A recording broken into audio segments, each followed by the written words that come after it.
తెలంగాణలో రైతు బంధు నిధుల విడుదల అంశంపై రాజకీయ విమర్శలు మరింత ముదురుతున్నాయి. రైతు బంధు పథకాన్ని విమర్శించే నైతిక హక్కు సీఎం రేవంత్ రెడ్డికి లేదని బీఆర్ఎస్ మాజీ మంత్రి జోగు రామన్న మండిపడ్డారు. ఆదిలాబాద్ జిల్లా ఆకోలి గ్రామంలో బీఆర్ఎస్ ఆధ్వర్యంలో నిర్వహించిన సంతకాల సేకరణ కార్యక్రమంలో జోగు రామన్న పాల్గొన్నారు.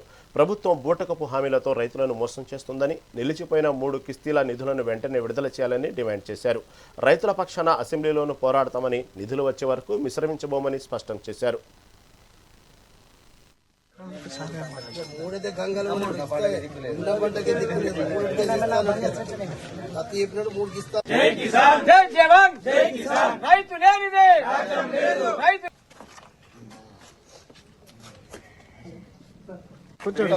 రైతు భరోసా వెంటనే విడుదల చేయాలి.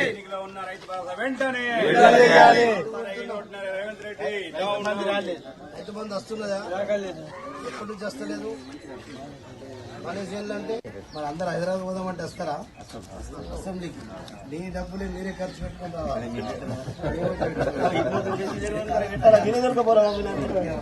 రైతుల పని కాబట్టి రైతులమే రావాలి. ఖర్చు పెట్టాలి.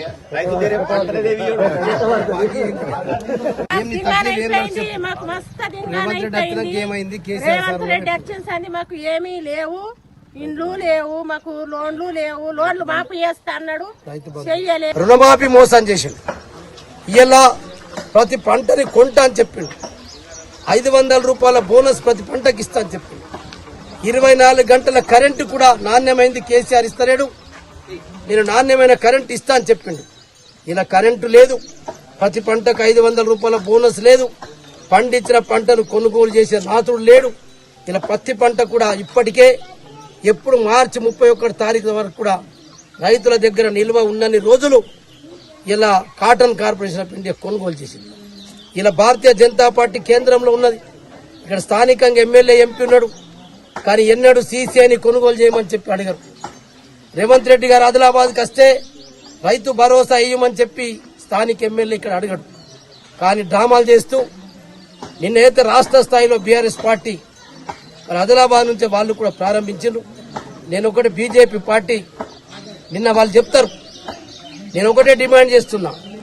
గతంలో మీరు రాష్ట్ర ప్రభుత్వం ఇయ్యకపోతే నేనే అమిత్ షాని తీసుకొచ్చిన ఆదిలాబాద్ అని చెప్పినాం, నేనే నరేంద్ర మోడీని ఆదిలాబాద్ తీసుకొచ్చిన చెప్పినాం కదా. మరి రేపు ఒక నరేంద్ర మోడీ గారు ఈ రేవంత్ రెడ్డి గారు రైతు బంధు ఇవ్వకపోతే కేంద్ర ప్రభుత్వం నుంచి ప్రెషర్ చేపిస్తావా? నరేంద్ర మోడీ గారితో ప్రెషర్ చేపించి రైతు బంధు ఇప్పిస్తావని నువ్వు చెప్పి ఆ మాట అయ్యు.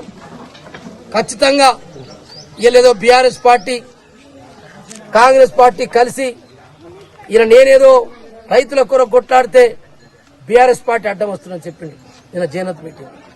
నేను అడుగుతున్నా, రైతుల కొరకు మేం చేస్తున్నాం మొదటి నుంచి. ఎంఎస్పీ కొరకు మేం కొట్లాడినాం, పత్తి కొనప్పుడు పత్తి కొనిపించినాం.